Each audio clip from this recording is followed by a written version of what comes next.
Bonjour, nous sommes au Grand Théâtre de Bordeaux pour le Forum d'Avignon pour cette deuxième journée. Et nous sommes avec Sandrine Trainer, directrice de France Culture. Bonjour madame. Bonjour. Alors vous êtes là pour ces 2 jours, on vous voit partout et notamment hier matin. Oui, c'est notre logo qui est effectivement extrêmement visible au centre de Bordeaux, ce qui me réjouit. Et vous êtes intervenu aussi hier matin pour animer le premier débat sur le thème entreprendre la culture. Les 3 premiers débats. Oui, c'est dense la vie à Bordeaux.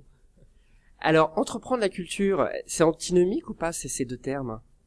Non, je crois que la démonstration de ce qui était discuté, tout le prix de ce qui se discutait hier, c'était de montrer comment autour de la polysémie du terme d'entreprendre peuvent se retrouver des acteurs politiques, des acteurs économiques, et puis les artistes, les écrivains, les philosophes, ceux qui produisent, ce qui ensuite va être diffusé. Je pense que on peut, même si en France c'est parfois compliqué, on peut respecter les œuvres entièrement, les artistes entièrement, et discuter néanmoins, dans le même temps que l'on discute de leurs œuvres elles-mêmes, discuter de leur diffusion, de leur distribution, et de leur financement d'ailleurs, c'est essentiel. On peut parler d'économie, de chiffres, de besoins ou d'accueil du public, d'utilisateurs. J'ai vu qu'il y avait des mots qui sont utilisés différemment, parce qu'on parle aussi de plus en plus de numérique. Donc, il y a peut-être des usages ou des pratiques de consommation de la culture qui varient. On peut utiliser les termes que l'on veut. On peut se dire, ah non, alors consommer, peu importe au fond. Ce dont il est question, mais je me pose la même question pour la radio, c'est de temps en temps quand on me dit, mais est-ce que c'est important pour vous l'audience? Ça dépend comment on le dit. Si c'est de me demander, est-ce que c'est important pour vous d'être écouté? Et oui, c'est important pour moi d'être écouté parce que je pense que sur notre antenne, on fait des choses formidables, qu'on y met énormément de talent et qu'on a envie d'être écouté. La question de la diffusion de la culture, c'est exactement la même chose.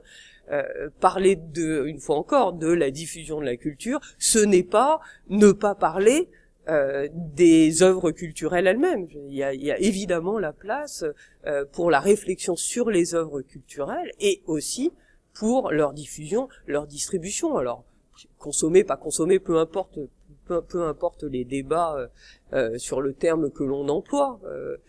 La question qui est importante, c'est concernant le livre, c'est comment est-ce que l'on fait pour que le livre aille davantage irriguer l'ensemble de la société. Même chose pour le cinéma, même chose pour le théâtre, même chose pour la musique.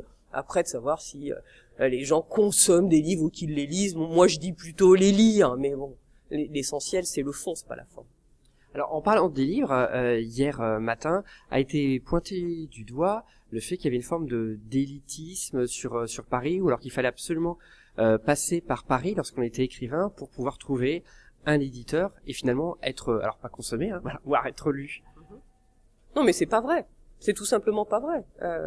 Je citais l'exemple à la Tribune, un des principaux romans qui connaît un grand succès en cet hiver, c'est un primo-romancier, un premier roman d'un jeune homme qui s'appelle Olivier Bourdeau, qui a été publié après avoir envoyé son manuscrit par la poste par une petite maison d'édition bordelaise, en l'occurrence Finitude. Donc et c'est lui qui connaît un succès majeur. Donc non, ce n'est pas vrai. Il y a toujours eu une vie éditoriale extrêmement importante en région, aussi bien à Bordeaux que je sais pas quoi, Actes Sud, à Arles. Il y a des exemples dans le Nord. Les réseaux de libraires sont extrêmement puissants en librairie, et aujourd'hui un écrivain ne peut pas vivre en étant simplement à Paris. Et d'ailleurs, vous voyez bien toute l'année les écrivains faire consciencieusement le tour des grandes librairies. Ils vont chez Mola à Bordeaux, ils vont à Ombre Blanche à Toulouse, ils vont au Furet du Nord à Lille. Non, moi je crois que la culture et singulièrement le livre sont une affaire nationale et puissamment nationale.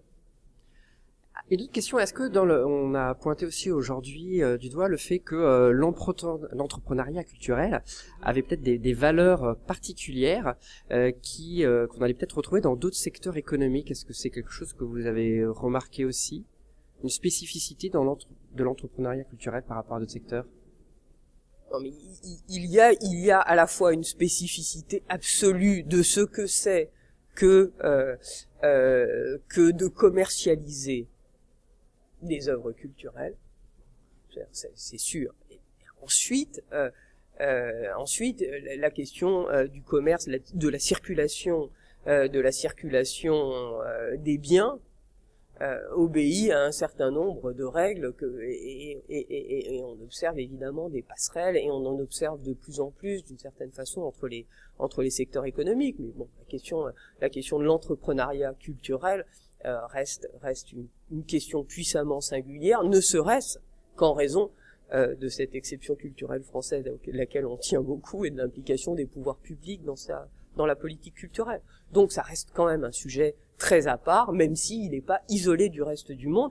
Et heureusement, la culture n'est pas une sorte de chose là qu'il faudrait mettre sous cloche, qui serait isolée du reste du monde. La culture, elle est en relation avec le monde dans lequel elle se trouve. C'est bien ainsi. Merci beaucoup, Madame Trainer, et très bon Merci. Forum d'Avignon. Merci beaucoup. Merci à vous.